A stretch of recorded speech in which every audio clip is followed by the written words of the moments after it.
Guys, welcome to back my channel. मैं प्रियंका। ये है मेरा नवरात्रि का फाइनल लुक। तो आज हम करेंगे नवरात्रि का पूजा, जिसके लिए कलश का स्थापना और मूर्ति का स्थापना करेंगे। तो कैसे करते हैं हम अपना फुल वीडियो आप लोग के साथ शेयर कर रहे हैं। तो पहले लाल कपड़ा बिछा लेंगे। आपको लेना है लकड़ी का कोई भी टेबल, उस पर लाल कपड़ा बिछा लीजिए। उस पर पुष्प, थोड़ा सा चावल रख के माँ दुर्गा का मूर्ति स्थापना कर दीजिए। उसके बाद मुट्ठी भर फिर चावल लेके अष्टदल कमल बना लीजिए इस तरीके से। इसमें आठ हो इस तरह से हम लोग बनाते हैं, जिसका नाम होता है अष्टदल कमल। और इसके बाद थोड़ा सा इस पे पुष्प रख के हम यहाँ पे कलश का स्थापना करेंगे। तो कलश का स्थापना कैसे करना है और हम कैसे करते हैं वो वीडियो आप लोग के साथ शेयर कर रहे हैं। तो पहले हम अच्छे से कलश को धो लेंगे। धोने के बाद इसमें पानी भरेंगे। पानी भरने के बाद इसमें कलावा बांधेंगे। एक होता है रच्छा और एक होता है कलावा। कलावा जो होता है वो कच्चा होता है, उसका कलर थोड़ा रेड और येलो में होता है, आप देखिएगा तो। और रच्छा जो होता है वो बिल्कुल अलग होता है। इसमें कलावा बांधने के बाद इसमें हम बनाएंगे स्वास्तिक, क्योंकि बिना स्वास्तिक का कोई भी हमारा पूजा जो है अधूरा होता है। स्वास्तिक जो बनाना शुभ माना जाता है, तो आपको हर चीज पे स्वास्तिक बनाना है। तो यहाँ पे हम पहले ले लिए मटका में पानी भर लिए हैं। तो आप इस तरीके से मटका ले सकते हैं, मिट्टी का, बहुत ही शुभ माना जाता है। या नहीं है तो आपके पास जो पीतल का लोटिया आता है जिसमें हम लोग जल देते हैं, पूजा करते हैं, उस पे भी आप नारियल का स्थापना कर सकते हैं, जिसपे हम कलश का स्थापना करेंगे। और कलश का स्थापना कैसे किया जाता है, सही तरीके से स्थापना करना बहुत ही जरूरी होता है। क्योंकि अगर हम पूजा करते हैं मन से, पूरा विधि विधान से, अगर कलश का स्थापना उल्टा कर देते हैं, क्योंकि बहुत सारे लोग नारियल का स्थापना करते समय गलती करते हैं, तो वो हम आपको दिखाने वाले हैं। तो इस तरीके से आपको अष्टदल कमल बनाना है और उसके बाद स्वास्तिक आपको बना लेना है। तो स्वास्तिक बनाने के लिए आप रोड़ी लीजिए, उसमें थोड़ा सा घी मिक्स करके उसको अच्छा सा एक घोल हल्का पतला में बना लीजिए। उसके बाद इस तरह से आपको स्वास्तिक बनाना है। स्वास्तिक बनाने के बाद छोटे छोटे इसमें चारों तरफ से आपको बिंदी दे देना है। और इसमें हम क्या क्या डाल रहे हैं वो आपको दिखाते हैं, क्योंकि ये तो हम पहला पानी इसमें डाल दिए और ये हमारा स्वास्तिक बन के तैयार हो गया। तो अब हमें कलश को भरना कैसे है, तो इसमें आपको डालना है पुष्प डालना है, चावल डालना है। चावल जो है अक्षत के तौर पे हम लोग डालते हैं। इसमें गंगा जल डालना है, हल्दी डालना है, गांठ का सिक्का डालना है। आपको पास जितना सिक्का हो सके आप जो डालना चाहते हैं वो डाल सकते हैं। चांदी का सिक्का है तो और भी अच्छा है। 2 लौंग डालना है, पुष्प डालना है। और इसके बाद आपको पान का पल्लू लगा के इसका कलश का स्थापना कर देना है। पान का पत्ता अगर नहीं मिलता है तो आपको अशोक का पत्ता मिल जाता है, तो वो भी अच्छी बात है। अशोक का पत्ता भी लगा के कलश का स्थापना कर सकते हैं, बहुत ही इजी तरीके से। आपके पास जितने तरीके के पुष्प मिलते हैं वो आप ले सकते हैं, पर खास करके अगर आपको अड़हुल का और कनैल का पत्ता मिल जाए फूल, तो बहुत ही अच्छा होता है, क्योंकि माँ दुर्गा को अड़हुल का फूल बहुत ज्यादा प्रिय होता है। नहीं मिलता है तो कोई बात नहीं। और गंगा जल जरूर डालिए कलश का स्थापना करते समय, और सारे घर में गंगा जल का छिड़काव करिए पूजा करने से पहले। इस तरह से हमारा वातावरण शुद्ध होता है, घर पूरा अच्छे से शुद्ध हो जाता है। इसके बाद हम पहले नारियल को लेंगे और नारियल को अच्छे से आप देख लीजिए कि ये अच्छा पानी इसमें है कि नहीं। उसके बाद इस पे भी आपको स्वास्तिक बनाना है। जिस तरीके से हम स्वास्तिक कलश पे बनाए थे, बिल्कुल उसी तरीके से इस पे भी स्वास्तिक बना देंगे। और इस पे भी मौली लपेटेंगे, यानी कच्चा सूता। आप अगर नहीं लपेटना चाहते हैं तो कच्चा सूता वैसे भी हम लोग गणपति बप्पा को अर्पित करते हैं, तो आप यहाँ पे कलावा ही लपेटिएगा। तो इस तरीके से कलावा को पहले से आप तोड़ लिए थे, तोड़ने के बाद नारियल में लपेटेंगे और इसको लाल कपड़ा में बांधेंगे, क्योंकि नारियल को लाल कपड़ा में बांधना बहुत ही जरूरी होता है। और नारियल कैसे रखना है वो सबसे जरूरी बात होता है, क्योंकि हम लोग गलती करते हैं, नारियल को खड़ा रख देते हैं, या नारियल का मुख हमें नहीं पता होता है। तो नारियल का मुख कौन सा है वो हम आपको बताते हैं। तो नारियल का जो मुख होता है, जो आप देखिएगा तो इस तरीके से जो पीछे एक डंटी टाइप का निकला रहता है, वो नारियल का मुख होता है, जो पेड़ से वो लटका हुआ था। और जो आपको जहाँ बहुत ज्यादा बाल टाइप में दिखाई देता है वो नारियल का मुख नहीं होता है, इस बात का हमेशा ध्यान रखिएगा। तो आपको कैसे रखना है, जिधर आप पूजा कर रहे हैं, पूजा करने वाले के सामने नारियल का मुख रखा जाता है। तो इस तरह से पहले हम लेंगे पान का पल्लो और उस पे भी अच्छे से आप स्वास्तिक बनाना चाहते हैं तो स्वास्तिक बना लीजिए, या सिंपल सा आप इसका टीका कर लीजिए। आपको जो सुविधा लगे आप वो कर सकते हैं। तो पहले हम सिंपल सा एक पल्लू पे टीका कर ले रहे हैं। पल्लू को आपको धोना है, धो के साफ कर लेना है। आप चाहे तो इसे कपड़ा से पोंछ भी सकते हैं, अगर साफ कपड़ा है आपके पास तो। सारे पल्लू को अच्छे से हम लगा लेंगे एक एक करके। अगर आपका पानी में पल्लू डिप हो जा रहा है ज्यादा तो कोई बात नहीं है। जब इस पे हम रखेंगे छोटा सा, जब इस जो मिट्टी का दिया आता है ना, तो उस समय हम पल्लू को अच्छे से एडजस्ट कर लेंगे। तो इस तरीके से आपको एक एक करके सारा पल्लू लगा देना है। और नवरात्रि का दिन जो है बहुत ही शुभ होता है। मन से, विधि विधान से अगर आप पूजा करते हैं तो आपका भी दिल सुकून रहता है और खुश होता है, और माता रानी भी खुश होती हैं। तो सबसे इम्पोर्टेंट है, अगर आपका मन साफ है और अच्छे मन से आप पूजा करते हैं तो सब कुछ बरकत होता है। और नवरात्रि का पूजा कर रहे हैं, 9 दिन का पाठ कर रहे हैं, 9 दिन का व्रत रखते हैं, तो इस तरीके से रख सकते हैं। अगर 9 दिन का व्रत नहीं रखते हैं फिर भी आप कलश स्थापना करना चाहते हैं तो भी कर सकते हैं। पर 9 दिन का जो लोग व्रत करते हैं उन्हें स्पेशली ध्यान देना होता है, क्या खाना चाहिए, 9 दिन में माँ दुर्गा को क्या भोग लगाना चाहिए। अगर इस सब का भी वीडियो देखना है तो मुझे नीचे कमेंट में जरूर बताइएगा। उसके बाद पान का पल्लो रखने के बाद हम लेंगे मिट्टी का दिया, उसमें थोड़ा सा चावल डाल देंगे, मुट्ठी भर चावल डाल दीजिए क्योंकि खाली दिया नहीं रखा जाता है। और मुट्ठी भर चावल डालने के बाद सारे जो आम के पल्लू हैं उसको इस तरीके से आप निकाल लीजिए ताकि देखने में थोड़ा अच्छा लगे और हमारा जो है कलश स्थापना इस तरह से होता है।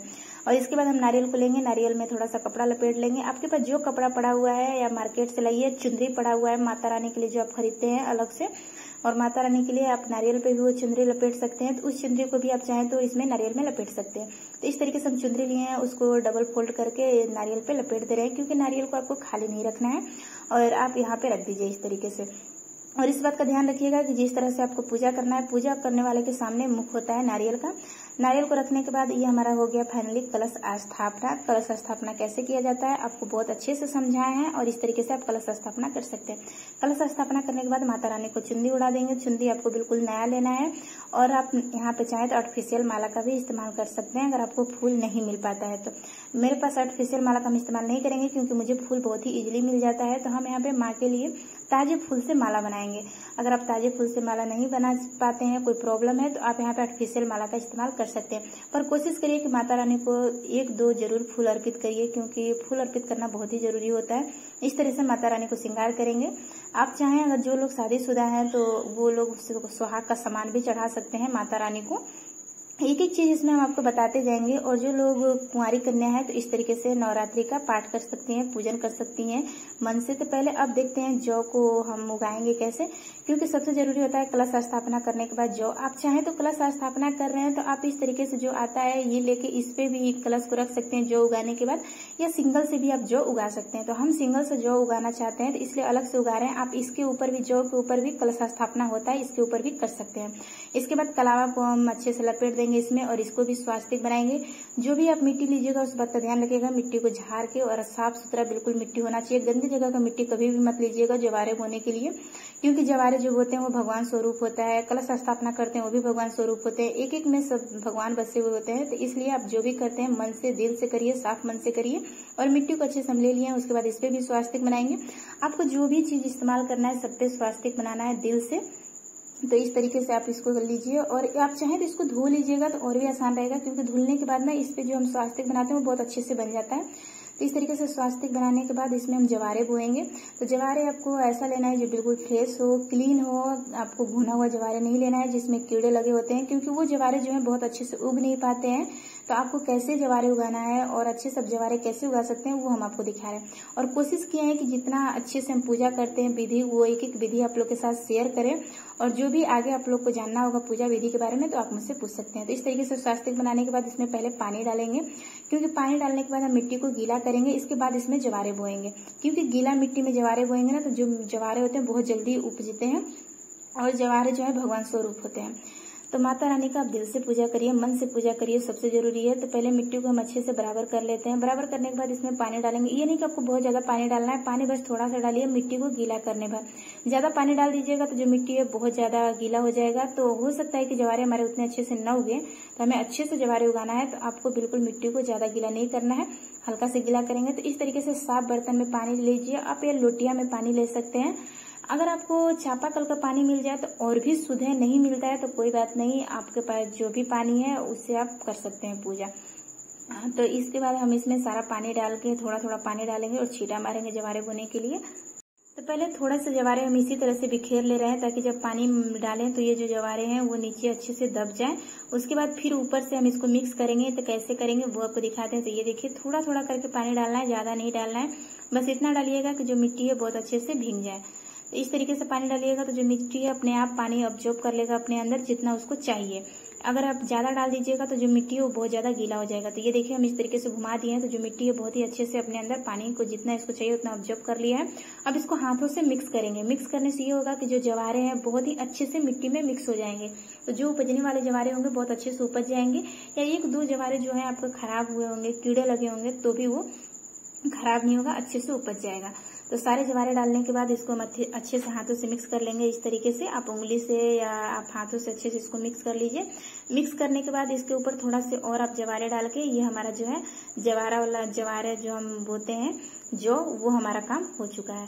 यानी कलश स्थापना भी हम कर लिए, माता रानी को भी स्थापित कर दिए और हम जौ भी बो लिए। और ये जो है आप देखिएगा 2 से 3 दिन में बहुत ही अच्छे से उपज जाता है। तो आप जो उसी समय बोला है जब आप कलश स्थापना करते हैं, या किसी के यहाँ 1 दिन पहले भी जौ बोया जाता है। तो अगर आप लोग के यहाँ ये अगर होता है कि आप लोग 1 दिन पहले जौ बोते हैं, तो 1 दिन पहले आप जौ बो सकते हैं। तो इस तरीके से हम सारे मिट्टी को मिक्स कर दिए जौ में, और थोड़ा सा और ऊपर से हम इसमें जौ डाल देंगे ताकि ये जो है बहुत ही अच्छे से उपज जाए।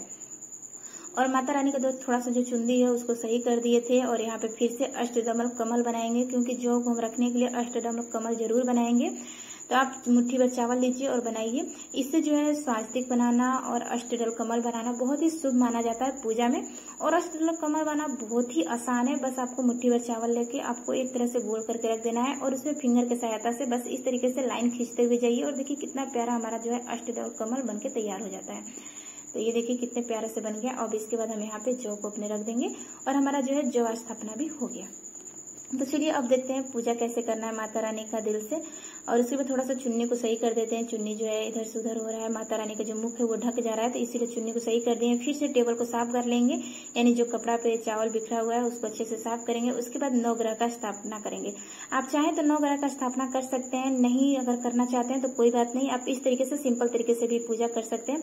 पर अगर आप नवग्रह का स्थापना कर लेते हैं तो बहुत ही शुभ होता है, बहुत ही अच्छा होता है, क्योंकि इस तरह हम सब लोग का पूजा कर लेते हैं। तो नवग्रह स्थापना करना आपके ऊपर डिपेंड करता है, अगर करना चाहते हैं तो कर सकते हैं। तो इस तरीके से आपको नवग्रह बना लेना है, चावल के थोड़े थोड़े दाने लेके। इसके बाद आप इस पे सुपारी रख के नवग्रह बना सकते हैं। अगर सुपारी नहीं रखना चाहते हैं तो नवग्रह आप चावल के से ही बना सकते हैं, पर अगर सुपारी रख के नवग्रह बनाइएगा तो और भी ज्यादा अच्छा रहेगा। और एक बात का ज्यादा ध्यान रखना है आपको कि ये नवग्रह बनाने के बाद बिल्कुल हमें टच नहीं करना है, हिलाना नहीं है।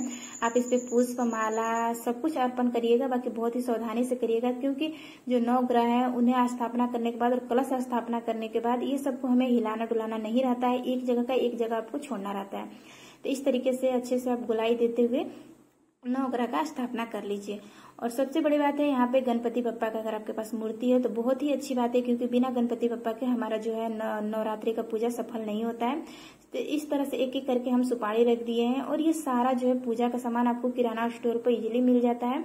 आप पहले लिस्ट बना लीजिए आपको क्या क्या चाहिए, और उस तरीके से आप जाके किराना स्टोर से सामान लीजिएगा तो आप भूलिएगा भी नहीं, और बहुत ही आसानी से आपको मिल भी जाएगा। आप लिस्ट नहीं बनाइएगा तो आधा अधूरा सामान लेके आइएगा, आधा अधूरा भूल जाइएगा। तो इस तरीके से हम नवग्रह का स्थापना कर दिए, और इन लोग को हम कलावा अर्पित कर देंगे। तो आप कलावा भी इन लोग को अर्पित कर दीजिए। तो इस तरीके से छोटे छोटे हम जो है कलावा को कट कर लिए हैं और इन लोग को अर्पित कर देंगे। उसके बाद हम यहाँ पे गणपति बप्पा का विसर्जन बनाएंगे मूर्ति। तो मूर्ति अगर आपके पास है तो बहुत ही अच्छी बात है, नहीं है तो आप इसे चावल से बना सकते हैं, सुपारी रख के, या आप चाहें तो गाय का गोबर मिलता है उससे भी आप बना सकते हैं। अगर मूर्ति है तो अच्छा है, अगर बड़ा मूर्ति है तो आप उसे कपड़ा अर्पित कर सकते हैं, अगर छोटा मूर्ति है तो आप उसके कलावा अर्पित कर सकते हैं। तो हम कैसे कर रहे हैं वो आपको दिखा रहे हैं। कोशिश किए हैं कि बहुत ही आसान तरीके से, सरल तरीके से आपको नवरात्रि का पूजा करने का बताएं, ताकि आप अच्छे से कर पाए, हर लोग इसको करने में सक्षम हो। इसलिए तो हम इस तरीके से नॉर्मली पूजा करते हैं। नवरात्रि का 9 दिन का पाठ करते हैं, 9 दिन का फास्टिंग करते हैं। अगर आप लोग 9 दिन का पाठ नहीं करते हैं, 9 दिन का फास्टिंग नहीं करते हैं, फिर भी आप इस तरीके से कलश स्थापना कर सकते हैं। उसके बाद हम बना लेते हैं गणपति बप्पा को। तो इस तरीके से मुट्ठी भर चावल लेंगे, और बस यहाँ पे जो माता रानी का आसन होगा उससे थोड़ा सा दूरी पे गणपति बप्पा को विसर्जन कर देंगे, यानी कलश के बगल में। तो यहाँ पर हम एक और सुपारी रख देंगे, और वहां पे भी हम एक मौलिक लगा देंगे। और इसलिए अगर आप चाहें तो यहाँ पे लाल कपड़ा अगर मूर्ति है तो दे सकते हैं गणपति बप्पा को। बड़ा मूर्ति है तो लाल कपड़ा बहुत ही शुभ होता है, तो आप लाल कपड़ा ही लीजिएगा। और इसके बाद ये देखिए हम सुपारी रख दें। सुपारी रखने के बाद यहाँ पे हम कलावा थोड़ा सा तोड़ के रख देंगे, और उसके बाद पूजन विधि करेंगे। और बहुत ही आसान है 9 दिन का व्रत रखना और माता रानी का पूजन करना, क्योंकि जब हम दिल से चाहते हैं कोई जो चीज करना है ना, वो बहुत ही आसान बन जाता है। अगर आप ये सब करते समय आप सोचिएगा नहीं मुझे इतना ज्यादा खुशी हो रहा था, और पता ही नहीं चलता है कि टाइम कैसे बीत जाता है। बहुत ही आपका टाइम जो निकलने में पता ही नहीं चलता, चुटकियों में टाइम निकल जाता है अगर माता रानी पे आप ध्यान लगाते हैं तो। इस तरीके से आप देख सकते हैं हम कलावा अर्पित कर दिए गणपति बप्पा को। गणपति बप्पा को जो है आप इस तरीके से बना सकते हैं, नहीं तो आप मूर्ति रख लीजिएगा। उसके बाद हम यहाँ पे थोड़ा सा कलश को भी कलावा अर्पित करेंगे। और इसके बाद यहाँ पे अखंड ज्योत अगर आप जलाना चाहते हैं तो अखंड ज्योत जलाने के लिए आप इस तरीके से स्वास्तिक बना सकते हैं। अगर अखंड ज्योत आप नहीं जलाना चाहते हैं, सिंपल आरती करना चाहते हैं, क्योंकि अखंड ज्योत हर किसी के मतलब बस की बात नहीं होता है, क्योंकि उसको बहुत ध्यान देना होता है। अखंड ज्योत का नियम होता है कि उसे बुझने नहीं देना है। तो इसलिए अगर आप अखंड ज्योत जलाना चाहते हैं और सोचते हैं कि अखंड ज्योत जलाएं, तो इस सब बातों का आपको ध्यान रखना होगा। अखंड ज्योत जलाना है तो आप इस तरीके से स्वास्तिक बना के यहाँ पे आप अखंड ज्योत का दीप रख सकते हैं। नहीं जलाना है तो कोई बात नहीं, आप इस तरीके से स्वास्तिक बना के जो हमारी आरती की थाली होगी जिसमें पुष्प, अक्षत, रोड़ी ये सब होता है, उसको हम यहाँ पे रख देंगे। और स्वास्तिक आप बनाइएगा तो स्वास्तिक और ये जो अष्टदल कमल होता है बहुत ही शुभ होता है बनाना, तो ये आप बना सकते हैं चावल से थोड़ा थोड़ा चावल लेके। और इसे आपको बिल्कुल भी टच नहीं करना है। जो भी चीज हम बना रहे हैं, जो भी चीज स्थापना कर रहे हैं माता रानी के लिए, उसको आपको हिलाना डुलाना नहीं है। तो इसलिए आप ऐसे जगह पर स्थापना करिए कि जहाँ पे आपको इसे बिल्कुल हिलाना डुलाना ना हो। जब पूजा करना होगा एक एक जो खराब फूल होगा हम उसे हटा लेंगे, यानी शाम के टाइम। तो ये जो है आपको बहुत ही आसानी से करना है। अगर आपके मंदिर में जगह है तो आप मंदिर में ही ये कर लीजिएगा तो और भी अच्छा रहेगा। इसके बाद हम फिर से अष्टदल कमल बनाएंगे। यहाँ पे माता रानी का हम जो पाठ करते हैं वो वाला पुस्तक रखेंगे। तो पुस्तक रखने के लिए हम अष्टदल कमल फिर से बना रहे हैं। यहाँ पे पुस्तक को हम स्थापित कर देंगे। हम एक एक चीज को स्थापित कर रहे हैं क्योंकि इससे जो है बहुत ही अच्छा होता है। जब पूजा करते हैं तो हमको हर एक चीज हर जगह पर मिल जाता है। तो इस तरीके से मेरे पास दुर्गा जी का पाठ करने का सप्तमी वाला ले सकते हैं, दुर्गा जी का पाठ, या दुर्गा चालीसा जो आता है आप वो कर सकते हैं। आपके पास है जो आपके पास है उस चीज से आप पूजा कर सकते हैं दुर्गा जी का। उसके बाद अब यहाँ पे हम जो है श्रृंगार कर देंगे। सबको रोड़ी पहले चढ़ाएंगे और यहाँ पे हम पान पे भी बनाएंगे स्वास्तिक, क्योंकि सबसे इम्पोर्टेंट है पान। तो पहले हम पान जो है कलश पर स्थापना करेंगे। अगर आपके पास है तो ठीक है, नहीं है तो कोई बात नहीं, आप इस तरीके से भी रख सकते हैं। तो यहाँ पे हम जो है कलश पे पान रख दिए। और आपको अगर अपने मन मतलब जो चीज आप पाना चाहते हैं, आपका कोई इच्छा है, तो उसके लिए भी आप पान में कुछ लपेट के आप बांध के रख सकते हैं। अगर उसके बारे में भी आपको जानना है तो मुझे बताइएगा, उसका भी वीडियो आप लोग के लिए डाल देंगे। उसके बाद फिर से अष्टदल यहाँ पे हम स्वास्तिक बनाएंगे। स्वास्तिक बनाने के बाद यहाँ पे हम माँ को भोग लगाएंगे, क्योंकि स्वास्तिक बना के माँ का भोग लगाएंगे। माँ का भोग के लिए हम बतासा, इलायची, लौंग, सुपारी ये सब ले लेंगे। अगर आप रोज रोज करिएगा तो बहुत अच्छी बात है। रोज नहीं कर पा रहे हैं तो आप एक बार जरूर करिए, जिस दिन फर्स्ट दिन हम लोग नवरात्रि का व्रत करते हैं उस दिन। और उसके बाद हम यहाँ पे अपना दीप रख दिए। दीप को भी हम स्वास्तिक बना दिए। स्वास्तिक बनाने के बाद यहाँ पे हम कलावे से ही दीप को जलाएं। इससे ये होता है कि जो कलावा है बहुत जल्दी बुझता नहीं और बहुत ही अच्छे से चलता है। तो आप अगर देसी घी का दिया जला रहे हैं तो बहुत शुभ माना जाता है। तिल का भी जला सकते हैं, तो हम देसी घी का दिया जला रहे हैं। इसके बाद इस तरह से इसे जलने देंगे और हम यहाँ पे माता रानी का भोग का तैयारी कर लेंगे और कुछ श्रृंगार भी इनका कर लेंगे। तो कोशिश किए हैं कि आपको एक एक बार डिटेल से समझाएं और अच्छे से आप समझ भी लीजिए पूजा अगर करना चाहते हैं तो। और हम जो पुस्तक रखे थे, पुस्तक को भी लाल कपड़े में ही लपेट के रखेंगे। अगर लाल कपड़े में आप लपेट के रखते हैं तो बहुत अच्छी बात है। तो अगर आपके पास चुन्नी भी पड़ा हुआ है जो माता रानी का आप रखे हुए हैं पहले से, उससे भी आप इसे लपेट के रख सकते हैं। तो चलिए सबको पुष्प अर्पित करेंगे और भोग लगाते हैं। तो भोग आपको कैसे लगाना है वो हम आपको दिखाते हैं। देखिए अलग 9 दिन का अलग अलग भोग होता है। 9 दिन में 9 माता जो है अलग अलग होती हैं, तो 9 लोग का अलग अलग पसंदीदा होता है कि क्या क्या उन्हें पसंद होता है। अगर उसके बारे में जानना है तो मुझे कमेंट में जरूर बताइएगा। और इस तरीके से पहले माता रानी का हम श्रृंगार कर लेंगे। पहले इन्हें रोड़ी लगा लेंगे, उसके बाद हम यहाँ पे दीप को भी रोड़ी लगाएंगे, कलश को भी लगाएंगे और यहाँ पे हम नारियल को भी लगाएंगे। उसके बाद सारे जो 9 ग्रह बनाए हैं इन्हें भी अच्छे से हम रोड़ी का टीका कर देंगे। बस ध्यान रखिए कि जो भी पूजा विधि कर रहे हैं मन से करिए, अच्छे से करिए, श्रद्धा से करिए, तो बहुत ही आसान होगा आपके लिए करना। तो सारे 9 ग्रह को टीका करने के बाद हम जिसमें जवारे बुए हैं उसको भी टीका करेंगे। इस तरीके से कोशिश करिएगा कि हिले नहीं, आपके हाथ से फिसले नहीं, क्योंकि न जो भी चीज अगर हम स्थापित कर रहे हैं उसे हमें हिलाना डुलाना बिल्कुल भी नहीं रहता है। और इसके बाद आपको दिया जो है अखंड ज्योत आप जला रहे हैं तो इस बात का ध्यान रखिएगा। बार बार कह रहे हैं कि आपको अखंड ज्योत बिल्कुल बुझना नहीं चाहिए, तभी अखंड ज्योत जलाइएगा। अगर अखंड ज्योत नहीं जलाना है तो आप सिंपल सा आरती करिए और अखंड ज्योत ना जलाइए। उसके बाद पुष्प अर्पित कर देंगे। तो पुष्प में आपको जो भी पुष्प मिलता है वो आप अर्पित कर दीजिए। तो पहले सारे 9 ग्रहों को हम पुष्प अर्पित करेंगे। उसके बाद माता रानी के लिए माला बनाएंगे और सबको हम पुष्प अर्पित कर देंगे, सबका पूजन करेंगे। आपको दिया का भी पूजन करना है, जो अखंड ज्योत जलाए वो भी भगवान का स्वरूप माना जाता है। तो सबको मन से, अच्छे मन से सबको हमको पूजा करना है। तो सारा पुष्प अर्पित करने के बाद अब यहाँ पे हम पहले माता रानी को अर्पित कर देते हैं। तो ये यहाँ पे मेरे पास पीला वाला अड़हुल का फूल है, जिसको हिबिस्कस भी कहते हैं। और उसके बाद मेरे पास रेड वाला भी है। तो पहले हम यहाँ पे नारियल पे भी रख दिए, यानी कलश स्थापना पे भी एक हम रख दिए और एक जवारे पे रख दिए। सब पे एक एक करके हम रख देते हैं। आपको जो फूल मिलता है वो रख दीजिए। उसके बाद हम जो अपना दिया जलाए थे, दिया को भी यानी अखंड ज्योत का भी पूजा कर दिए इस तरीके से पुष्प अर्पित करके। और माता रानी का भोग लगाए हैं। तो बतासा, यहाँ पे सुपारी, लौंग, आपको इलायची लेना है, छोटा वाला जो आता है, ये माता रानी के पास रख देना है। यानी माता रानी का ये फर्स्ट वाला हमारा भोग हो गया पहला दिन का। अगर आप रोज कर सकते हैं तो करिए, बहुत अच्छी बात है। और 5 मेवा का भोग तो आपको डेली लगाना है। आपको सुबह में 5 मेवा कैसे बनाना है, काजू, बादाम, पिस्ता, किशमिश, मिश्री, ये सब मिक्स करके आप 5 तरह का लेके आप इसे 5 मेवा बना के तैयार कर सकते हैं। माता रानी को मुख के सामने ले जाइए। मुख के सामने आपको थोड़ा सा हल्का सा उसको टच करा के फिर हटा देना है। फिर यहाँ पे हम गणपति बप्पा को भी फूल अर्पित कर देंगे। तो जो गणेश जी होते हैं उनको जो है फूल रेड वाला बहुत ज्यादा पसंद होता है, तो रेड वाला फूल चढ़ाइए। उसके बाद आपके पास जो फल पड़ा हुआ है वो फल माता रानी को अर्पित करिए। मेरे पास सेब केला पड़ा हुआ था तो वो दे दिए। उसके बाद धूप जलाएंगे और इस पे भी थोड़ा सा पुष्प छिड़केंगे। तो धूप जलाने के लिए आप इस तरह से कच्चे का बर्तन ले सकते हैं, कांच का जो आता है, मिट्टी का, या कोई भी आपके पास पड़ा हुआ है तो माता रानी के पास रख के वहीं पे धूप को अच्छे से जला लीजिए।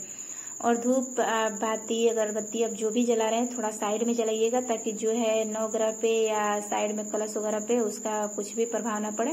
तो इस तरीके से हम धूप जला लेंगे। धूप जला के वहीं पे साइड में रख देंगे। और माता रानी का आप बहुत ही आसानी से इस तरीके से पूजन कर सकते हैं और बहुत ही आसान होता है माता रानी का। अगर आप दिल से पूजन करना चाहते हैं तो इस तरीके से हल्का से इसको हाथ से कर देंगे, ताकि अच्छे से हमारे घर में सारा धूप जो है बिखर जाए। और इसके बाद अब हम देखते हैं कि हमें अब अगरबत्ती जलाना है। तो अगरबत्ती जलाने के लिए आप कर सकते हैं, अगर आपके पास जो अगरबत्ती जलाने वाला रहता है उसमें आप अगरबत्ती को जला के रख सकते हैं, या इस तरीके से मेरे जैसा आप काम कर सकते हैं, केला में अगरबत्ती को लगा सकते हैं। तो साइड में हम केला रख दिए और साइड में ही अगरबत्ती लगाएंगे, ताकि जो है अगरबत्ती का जितना भी होता है वो हमारे किसी भी नवग्रह पे ना गिरे या कलश पे ना गिरे। तो इसलिए हम इसको साइड में रख रहे हैं, ताकि इसका जितना भी होगा राख वो नीचे गिरेगा। अब इसके बाद हम चलेंगे अब आरती करने के लिए। और आप ये सब करने के बाद अगर आप चाहें तो पहले पाठ कर लीजिए या दुर्गा चालीसा कर लीजिए। तो पहले पंचामृत बना लेते हैं, क्योंकि पंचामृत बनाना भी बहुत जरूरी है। अगर आपके बनाना चाहते हैं, अगर आपके पास सब कुछ अवेलेबल है पंचामृत बनाने का, तो आप बना सकते हैं, नहीं तो कोई बात नहीं, बिना पंचामृत का भी माता रानी का पूजा आप कर सकते हैं, जरूरी नहीं होता है। इसके बाद हम माता रानी का यहाँ पे माला बना लिए हैं अड़हुल से, तो वो माता रानी को हम अर्पित कर देते हैं। और उसके बाद आप चाहें तो कलश के लिए भी माला बना सकते हैं। अगर आपके पास पुष्प पड़ा हुआ है तो हम कलश के लिए भी माला बना लेंगे, क्योंकि मेरे पास पुष्प पड़ा हुआ है। तो माता रानी को ये माला चढ़ाने के बाद थोड़ा सा उनको मुख से हटा दे रहे हैं, ताकि उनका मुख अच्छे से दिखे। उसके बाद हमने यहाँ पे कलश को भी माला चढ़ा दिया और थोड़ा सा और भी पुष्प से माता रानी को अच्छे से हम जो है चढ़ा दिए। अब चलते हैं पंचामृत बनाने के लिए। तो पंचामृत आपको कैसे बनाना है वो हम आपको बताते हैं। पंचामृत बनाना बहुत ही आसान है, अगर आपके पास है तो आप बना सकते हैं। और थोड़ा सा दक्षिणा भी रख दिए माता रानी के लिए। दक्षिणा इसलिए हम लोग रखते हैं कि अगर जो भी हमसे टूटी फूटी हो या जो भी चीज हमसे छूटा छटका हो तो माता रानी का ये सब पूरा हो सके। तो इसलिए आपके पास जितना हो सके उतना आप दक्षिणा रख सकते हैं, जरूरी नहीं है, जितना आपका है आप रख सकते हैं उतना रखिए। उसके बाद हम दूध ले लेंगे। गाय का यहाँ पे कच्चा आपको दूध लेना है, गाय का ही दूध होना चाहिए, इस बात का ध्यान रखिएगा। उसमें डाल देंगे गंगा जल, फिर डालेंगे शहद, यानी 3 चीज हुआ पंचामृत बनाने के लिए। इसके बाद थोड़ा सा डालेंगे मिश्री और बतासा, हमारा जो है पंचामृत बनके तैयार हो जाएगा। यहाँ पे आप दही का भी इस्तेमाल करते हैं। अगर पंचामृत बनाना है तो हमें 5 चीज चाहिए, सबसे जरूरी दूध और गंगा जल, ये 2 चीज जरूर चाहिए। तो पंचामृत आप इस तरीके से बना के तैयार कर सकते हैं। और पंचामृत बनाना जरूरी बहुत है भी, नहीं भी है, क्योंकि अगर आप जिन लोगों को अगर हो सकता है, अगर दूध मिलता है तो बना सकते हैं, नहीं मिलता है तो कोई बात नहीं। पंचामृत बनाने के बाद माता रानी को इसको भी मुख के पास ले जाएंगे और इस माता रानी को अर्पित करने के बाद साइड में रख देंगे। और ये सब कुछ करने के बाद फिर हम आरती करेंगे। और माता रानी के पास आपको 1 लोटा गंगा जल या शुद्ध पानी भर के जरूर रखना है, क्योंकि ये सब हम माता रानी को चढ़ाने के बाद, खिलाने के बाद उन्हें पानी जरूर पिलाइए आप, यानी उनके पास पानी रख दीजिए, क्योंकि ये सब करने के बाद पानी रखना बहुत ही जरूरी है। तो इसीलिए एक एक चीज हम आपको बता रहे हैं। और बाकी जो भी चीज आपको नहीं समझ में आता है तो आप मुझसे कमेंट में पूछ सकते हैं। तो यहाँ पे देखिए हम पंचामृत बना के साइड में रख दिए हैं और हमारा जो अखंड ज्योत भी बहुत अच्छे से जल रहा है। और एक नारियल और हम ले लिए एक्स्ट्रा, जिसे आज हम फोड़ेंगे। तो इसको भी आप स्वास्तिक बना के इस तरीके से माता रानी के पास अर्पित कर सकते हैं। उसके बाद हम आरती कर लेंगे। तो यहाँ पे माता रानी की आरती कर रहे हैं। आरती करने के लिए दूसरे दीप का इस्तेमाल करिए आप। और इस तरीके से आप आरती कर लीजिए। आरती करते समय हमेशा इस बात का ध्यान रखिएगा कि सर आपका ढका होना चाहिए। माता रानी का आरती करने के बाद आरती करके आरती का जो दीप है वहीं पे माता रानी के साइड के हल्का बगल में रख देंगे, जहाँ पे हमने अखंड ज्योत जला रखा है, क्योंकि ये दीप जो है अपने आप बुझ जाएगा, क्योंकि इसमें घी का मात्रा बहुत ही कम होता है और ये सिर्फ हम आरती के लिए इस्तेमाल करेंगे। तो आप इस दीप को सुबह शाम धो के इस्तेमाल कर सकते हैं। और जो अखंड ज्योत जला है उसको बिल्कुल भी आपको टच नहीं करना है। और जो बाकी जितने भी हम पुष्प माता रानी को, नवग्रह को, कलश को, जवारे को, माता रानी के बुक पे जितने भी हम पुष्प अर्पित किए हैं, आपको एक एक करके सावधानी से सारे पुष्प बस उठा लेना है। दक्षिणा वहीं पे रहने दीजिए, उससे कोई आपको दिक्कत नहीं है। अगर आप माता रानी को रोज पान का दे सकते हैं भोग तो आप उसको हटा दीजिए, नहीं दे सकते हैं तो आप उसको वहीं पर रहने दीजिए। फिर माता रानी को हम गंगा जल अर्पित किए। गंगा जल अर्पित करने के बाद माता रानी से हाथ जोड़ के विनती कर लीजिए कि जो भी हमसे गलती हुआ होगा उसे क्षमा करिएगा, अपना नादान बालक समझ के, और जितना हो सके उतना हम आपके लिए किए हैं, और जो भी आपका छूटा होगा आप मेरे दक्षिणा के तौर पे अपना स्वीकार करिएगा। बाकी आपका जो भी मन में होगा सब माता रानी से अच्छे से आप प्रार्थना कर लीजिएगा। और ये हमारे माता रानी का फाइनल लुक मुख है, आप देख सकते हैं। वीडियो पसंद आया होगा तो लाइक करिए, शेयर करिए, चैनल को सब्सक्राइब करिए, नए हैं तो इसी तरह से न्यू अपडेट देखने के लिए। तो चलिए मिलते हैं एक और इसी तरह से नए ब्लॉग के साथ प्रियंका डीसी यूट्यूब चैनल पे। तब तक